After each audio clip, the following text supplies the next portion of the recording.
News Radio. I'm Joe Lauria. On this second episode, we talk with Joe Meadors, a former U.S. Navy signalman and survivor of the 1967 USS Liberty incident, who was recently arrested by the Israeli military for being on board a fishing boat trying to break the illegal blockade of Gaza. Joe, welcome to Consortium News Radio. Glad to be here, Joe. So, Joe, I'd like to begin just by talking a little bit about your background, how you got into the Navy, why and how you were assigned to the Liberty. What was your job on the USS Liberty? After I went to college for a year and a half, didn't know what I was going to do, so I dropped out in '66 and joined the Navy. Went to signalman A school, transferred to the USS Marius, and then from there I went to the Liberty. On the Liberty, I was one of the two signalmen on board. We handled visual communications between ships, flashing light, semaphore, and that type of thing. Now, was this a National Security Agency vessel? What was the relationship with the NSA? Mm-hmm. It was under the direction of the NSA, but it was a U.S. Navy ship. So you were not employed by the NSA. You were employed by the Navy. No, I was part of ship's company as opposed to the cryptological detachment. I see. So when you say you were, what exactly, can you give me more detail about what your job was there in terms of how you dealt with the surveillance or information that was coming in, or what you may have done with it? I wasn't involved in any of the spy stuff. My job as a signalman was just to communicate with ships via flashing light and semaphore and that type of thing. I see. But I wasn't involved in any of the electronic monitoring stuff. So you would have been in a position to signal Israeli submarines or planes? No, I wouldn't. No. Not electronically, anyway. Okay. So what was the ship doing? Do you know the mission? Was it surveilling both the Egyptians and the Israelis at that time? Do you know anything about what its mission was? I can only infer from what I've learned since the attack, and we had, excuse me, a Russian linguist on board, so the thought was that we were monitoring the Russian activity in Egypt during the Six-Day War. I see. So can you tell me exactly what happened that day when your ship, the USS Liberty, came under attack? We had just secured from a general quarters drill at 2 o'clock in the afternoon, and my position during general quarters is up on the signal bridge, which was literally an open deck. And the pilot house, one deck below, one of the officers had noticed a flight of high-speed aircraft coming up from behind us. They were flying so low we could pick them up on our surface search radar. And since we had been reconnoitered about 12 times in the morning, and we had listened to the Israeli pilots report back the correct identification of the ship, and on one of the aircraft, a boxcar type aircraft, we could see the Israeli insignia that morning, and we could. They flew so low that we could feel the rumble of the deck plates as they flew over our ship. Well, those aircraft that were coming up they came up our starboard side, and what we thought would be just another circling of the ship on a reconnaissance flight. So a bunch of us ran up from the pilot house, which is one deck below the signal bridge, up to the signal bridge to see what we thought would be just another circling of the ship. They got almost dead ahead of us and then turned immediately left and started firing. And, of course, if you've never seen the flashes of a machine gun and cannon from a attacking jet coming straight at you, it's a sight you'll never forget. Well, they continued the air attack for it was about 20 minutes. They hit they put rockets inside each gun tub, at least one rocket inside each gun tub and each antenna mount. So we were totally defenseless and blind since the air attack. About a half an hour later, torpedo boats showed up, and the torpedo boats fired 5 torpedoes at us, and luckily only one hit, but that hit an I-beam on our starboard side, and if it had been just a foot or two either side, the ship would have gone down because it would have gone clean through the ship. But as it happened, they only, and I say only, killed 25 people below decks, and the aircraft before that had killed 9 people topside. And then the torpedo boats circled the ship, firing upon anybody who had ventured topside to help wounded shipmates or anybody that was trapped topside. And the torpedo boats machine gunned their life rafts. And one thing I did fail to mention was that the aircraft were not marked, and that they were jamming our radios on both U.S. Navy tactical and international maritime distress frequencies. Well, after they machine gunned their life rafts, they departed the scene and came back about a half an hour later with an offer of assistance. Of course, we turned them down because we didn't know if it was just a continuation of the attack, and it was just a ruse to get on board. But 16 hours later, the U.S. Navy showed up after they'd gotten our distress call, and we later found out that the Sixth Fleet was 450 miles away, launched 2 flights of rescue aircraft, which would have arrived in time to counter the torpedo attack. But both of those flights were recalled on orders from the White House while we were still under attack. So let me back up now. First, the date is June 8, 1967. 34 U.S. sailors were killed, 173 wounded. That's a casualty rate of 70% of a crew of 294. Now, was your ship flying a U.S. flag? And did you said the planes weren't marked, but you had earlier heard Israeli pilots, or you knew there were Israeli. How did you know there were Israeli planes? And was the U.S. Flag flying on your ship at that moment? The flag was flying. It was shot down during the air attack, but Frank Brown and I hauled up holiday colors, which was our largest flag in what was to become the lull between the air attack and the torpedo boat attack. The aircraft that were marked as the ones that flew over us in the morning on the reconnaissance flights, but the attacking aircraft were not marked. So who did you think it was at that moment? Did you have an idea? We thought it was the Egyptians. I mean, why would the combatants? They're the only ones that had an air force, and we didn't know that their air force had been destroyed, I believe, on the first day of the war. That's correct. In the Sinai, that's correct. Now, you said that you saw life rafts being fired on. Tell me more about that. Actually, Lloyd Painter, I didn't witness it, but Lloyd Painter and Glenn Oliphant did witness the machine gunning of our life rafts. And during the court of inquiry that was held subsequent to the attack, Lloyd testified to that before the court, but his testimony about his witnessing the machine gunning of our life rafts in the water has been removed from the record. It doesn't even appear. And now that testimony he gave shortly after the incident? Yes. It was within days after the incident. The court officers showed up, and they held a court of inquiry. And what was the conclusion of that court of inquiry? They the conclusion was that it was a case of mistaken identity, but in the endorsements, the presiding officer of the court made a statement that his findings was only relevant to the information he had at the time. So he only gathered evidence for a few days and then made that the court of inquiry report. So evidence subsequent to the court was not considered by the court. But that court, right after the incident, did find that Israel had done the attack because of a case of mistaken identity? Yes.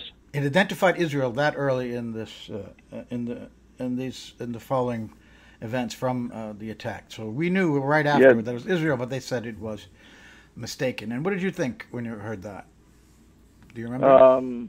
That was quite some time after. Actually, I was after I got out of the Navy, because after the Liberty, we were all dispersed among the Navy to the various commands, various ships, and various shore stations, and we never did.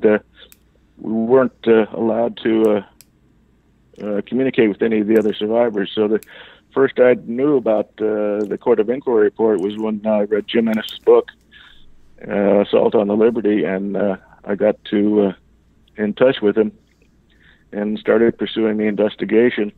and we got a copy of the Court of Inquiry report and showed it to Lloyd Painter, and he was the one that pointed out that his testimony is not in the record. And when was that book published? That was published in 1979. Okay. And he was gathering information while he was still on duty. Now, from 67 to 79, you had no contact with anyone who was on that ship who survived with you that day. No. You were instructed. You were instructed not to have contact. We weren't instructed. We were told at quarters that not to talk about it to anybody, even including any newspaper people or news people. And we were told if after the Court of Inquiry was concluded, we were told at quarters that the Court of Inquiry had been concluded, and if anybody asks any questions, this is what you were to tell them, basically to parrot the Court of Inquiry findings. That it was mistaken identity. So you were quiet about that for 13 or 12 years until the book came out, and then you decided to get in touch with the author and others involved. Now, in 2003, there was a U.S. commission led by Admiral Thomas Mora. How did that come about, and why did that come about? Thomas Mora was the only U.S. Navy admiral who was chairman of the Joint Chiefs of Staff and commander of both the Sixth Fleet and Seventh Fleet, and he was very interested in the Liberty, and he knew that the attack was deliberate, and he was really supportive of us. But since no U.S. government agency has ever conducted an investigation of the attack, he pulled together a blue ribbon panel of former military flag officers, admirals, generals, and that type of thing, and conducted his own inquiry. But it's all unofficial. It's not an official government document. Right. Now, was that when it was learned that the White House had recalled the planes that were headed to help you? No, we'd learned that quite some time ago, and we're trying to find out why, and nobody in Congress is interested in finding out why. Curious how did you find out about that? That would seem like it would be highly classified. That one of the admirals on the USS America, when Dave Lewis was the man in charge of our cryptological detachment, he was wounded fairly severely and taken to the America, and Admiral Larry Geis called him up to his cabin, and he told him that he had something to tell Dave, that he wanted to make sure that Dave knew that he had ordered 2 flights of aircraft, or actually the initial flight of aircraft, launched to come to our assistance, and then he informed the White House that he had done that, and they got on the phone with the White House, and McNamara ordered the aircraft recalled, and then another flight was launched, and Larry Geis got in touch with the White House, and again he was told to have the aircraft recalled while we were still under attack and calling for help. So it was from the man who actually talked to the White House and ordered the aircraft launched in the first place that told us that the aircraft were recalled. Now, the Mora Commission confirmed that, and it says that the White House did that because they feared conflict with Israel. Do you think that's a logical explanation? According to Dave Lewis, what Guy said was that he was told by the White House that the LBJ didn't care if the ship sank. He wasn't going to embarrass an ally. I see. Now, what the Mora Commission says that it was a deliberate attack by Israel to destroy a U.S. ship. But what it doesn't say, and what is the really big question in this entire incident, is the motive. Why do you think Israel did this? Nobody's ever asked the question, actually. What the theory that's going around that I find most logical is the fact that Israel had planned to invade the Golan Heights on the 8th. But we appeared on station, and Israel improperly determined that we could detect the attack on the Golan Heights, and LBJ had told Israel not to have any territorial ambitions, so they wanted to take the Liberty out and invade the Golan Heights on the 9th and have it fait accompli before the U.S. find out about it. And they knew, they were banking on the fact that LBJ would not object to their attack, probably. They seemed to have understood that. Yeah, I'm sure. Now, when did you start, that's a very interesting motive, by the way, which I've not heard before. When did you start speaking out about this? Because you've been quoted at length about what happened. Yeah, about 1980, I was working for Aramco in Saudi Arabia, and I started writing articles and letters to members of Congress and all that to get some answers. And I guess it's been since 1980 that I've been involved. In 1982, we formed the USS Liberty Veterans Association thanks to the efforts of Stan White, who is the leading enlisted man on the ship. He got us all together, and we formed the USS Liberty Veterans Association in 1982, and we've been speaking out ever since. Now, have you or anyone else in your group suffered any repercussions whatsoever, any warnings, or have they just left you alone?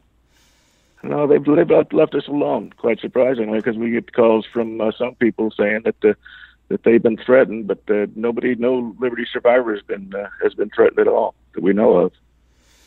Okay, now let's fast forward all the way to just a few weeks ago, when you decided to board the Al-Auda, which was part of the Freedom Flotilla, headed towards Gaza to break the illegal blockade that Israel has had on Gaza for more than a decade now.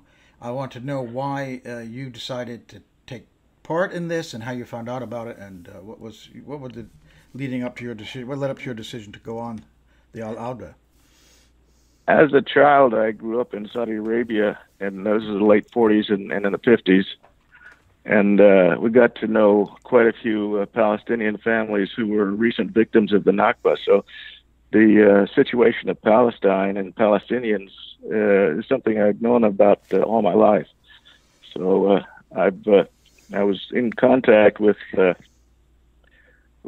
McKinney, who is on one of the flotillas, and she got to telling me about the flotilla that was coming up, the one in 2010. And she said that she her schedule wouldn't allow her to participate in it. But she asked me if I wanted to go, and I said, sure. So she contacted the people in the U.S. who are coordinating the American effort to get on to coordinate the flotilla. And I got a call from a guy named Paul LaRudy, who told me that, or invited me onto the flotilla. And I said, this is on a Wednesday. And I said, well, sure, I'll go. When do we leave? And he said, next Monday. So I got my stuff together and passport, and off we went. And got onto the Dutch, it's a converted Dutch torpedo boat, converted into a passenger carrier. And if you recall, the 2010 flotilla was the one where the Mavi Marmara was attacked, and 10 people were killed, including one American citizen. You were part of that flotilla. You were behind the Mavi Marmara. You were behind. We were near it, but we not close enough to find out to see what was actually happening. We didn't learn about everybody being killed until a few days later. Was your ship boarded at that time? Oh, yeah. We were boarded. All the boats were boarded. And what happened in that incident in 2010? People were tased and beaten and just mistreated in numerous ways. And we had all of our stuff confiscated. The only thing I got back was clothes on my back, my passport, and my medicine. Everything else was stolen from us. This was 66 miles offshore, so we were well into international waters. Were you beaten or tased in that incident in 2010? No, I wasn't. I don't know why, but they didn't do it to me. Now they took you into custody then, correct? No, yeah, they took us into custody, took us into Ashdod, and they deported us that night. That night, so you were not held very long then. That time in 2010. No, not that time. No. Were you questioned then by anyone? Just very cursory questions. Who are you, and where are you from, and what's your birthday, and all that stuff. Nothing earth-shattering or anything like that. Did you think then that they were aware of who you were in relation to the Liberty and what you've been saying publicly? No. No, I don't think they knew about the Liberty at all. Okay. I don't think they teach that in their schools. Yeah. Okay, but the people in Shin Bet or whoever does the investigation may know about that. But let's move now to this year. So you already went through that 8 years ago. You Yeah. learned what happened to the Mavi Marmara, where 11 people, including a Turkish American citizen, was murdered, and you witnessed people on your boat then being tasered and beaten, and yet you decided again to join this flotilla just this summer. Why? Yeah, actually, I'd been on two flotillas since the I see. 2010. I went on the one in 2011 and 2015, but on those two instances, the boat that I was signed to never sailed. So I see. those were just a couple weeks in Greece. Well, my question But stands: why did you decide 3 times then to go on this ship, even though you knew what happened to the first one you were on, and of course what happened on the Turkish ship? well, I knew that anything that the Israelis did to me or to us was just a drop in the bucket to the situation in Gaza and what the Palestinians in Gaza are subjected to every day. I mean, they wake up in the morning not knowing if they're going to live the entire day. So anything the Israelis did to us was just nothing compared to that. And I knew that didn't sit well with me, and it shouldn't sit well with anybody. But we just wanted to do what we could to try to bring attention to the plight of the Palestinians and to get some medical supplies into Gaza. Now, what happened to you on the Liberty? Did that figure at all into your decision to go on these flotillas? No. I figured that I figured I'm on borrowed time anyway, so it's not going to hurt. And besides, I thought that since God's chosen people couldn't kill us, He must be on our side. Well, so you were influenced since, as you say, as a child in Saudi Arabia, you came across people who had suffered the catastrophe or the Nakba, who had been ethnically cleansed from Palestine. So from an early age, you were aware of this. It wasn't your decision about the Liberty. But so when you were on the Liberty, you also knew what was going on with the Palestinians. But that didn't really.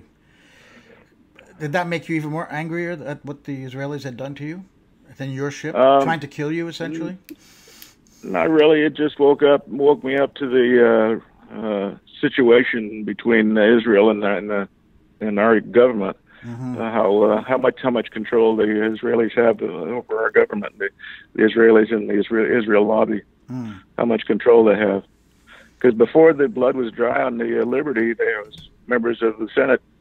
Jacob Javits was on the floor of the Senate apologizing for the accidental attack on the Liberty. And it's before any blood was dry on the Liberty. Interesting. So let's go to 2018, and you decide to go again. What happened when they boarded your ship this time? It sounds like, from what I know, that it was pretty similar to 2010. Yeah, it was. Some people were blocking the access to the pilot house where the captain was steering the ship, and they were tased and beaten quite severely.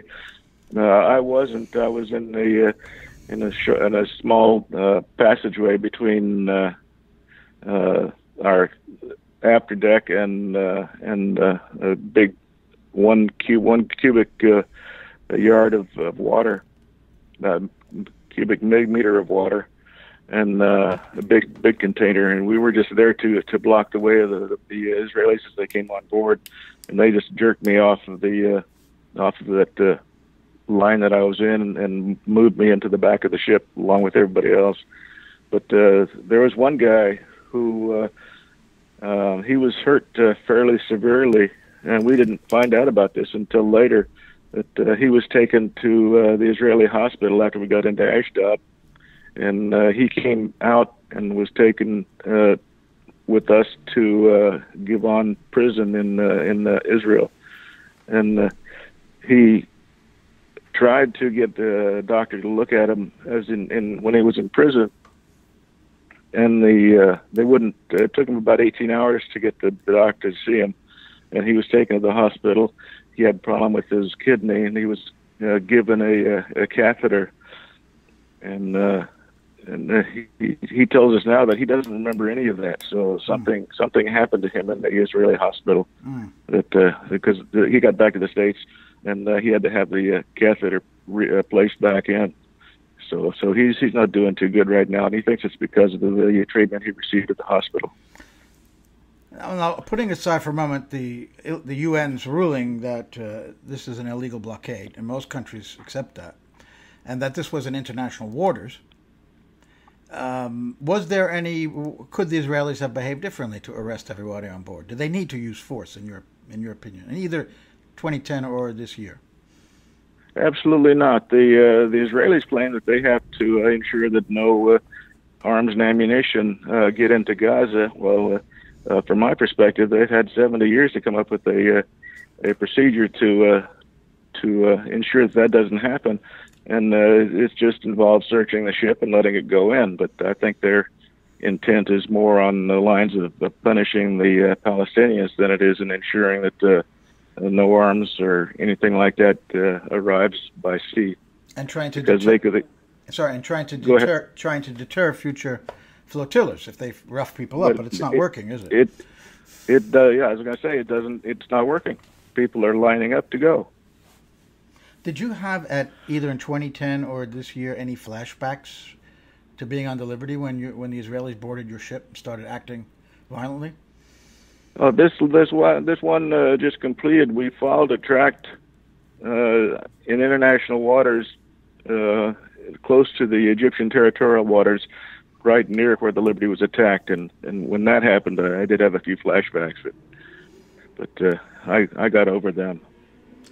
So what happened when they brought you into custody this time? Were you there? You were there more than one day, I believe. What was the questioning like? Mm-hmm. I was there 2 days.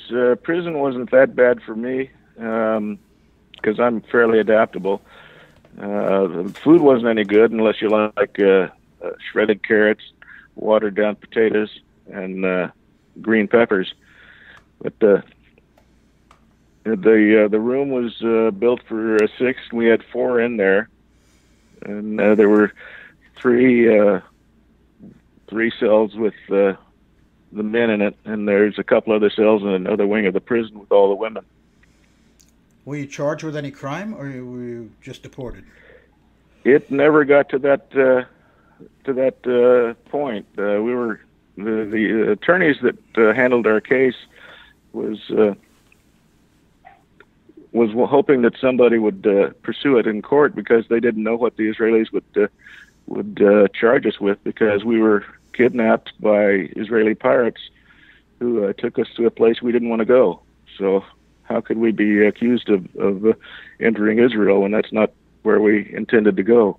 They just deported us and sent us on our merry way.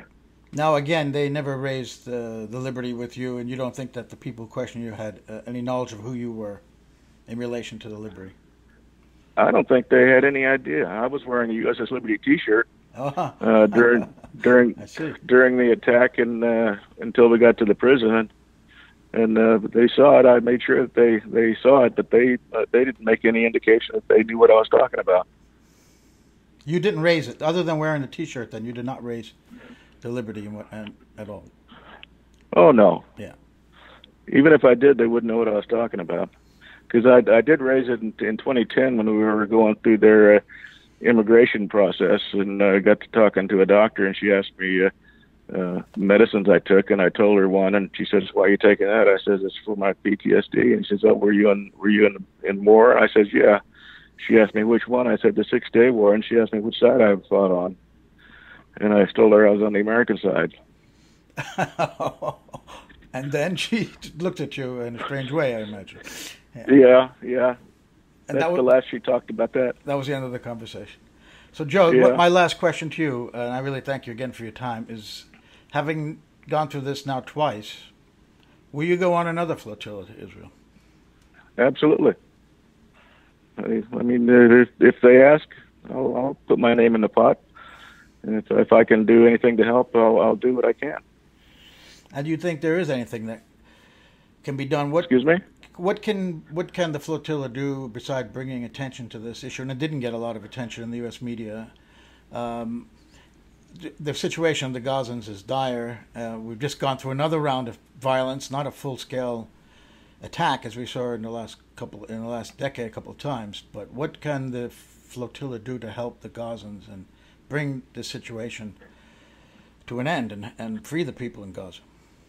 Well, one thing we've been told that the people in Gaza appreciate the effort that the people on the flotillas make in making the trip, and it's really a boost to their morale to know that the people outside actually care.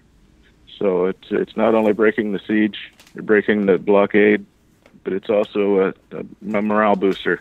Even if we never make it, at least they know that we're trying. Well, thank you, Joe, very much for your time to speak with us today. It was a pleasure. Thank you. Okay. Bye-bye now. Bye.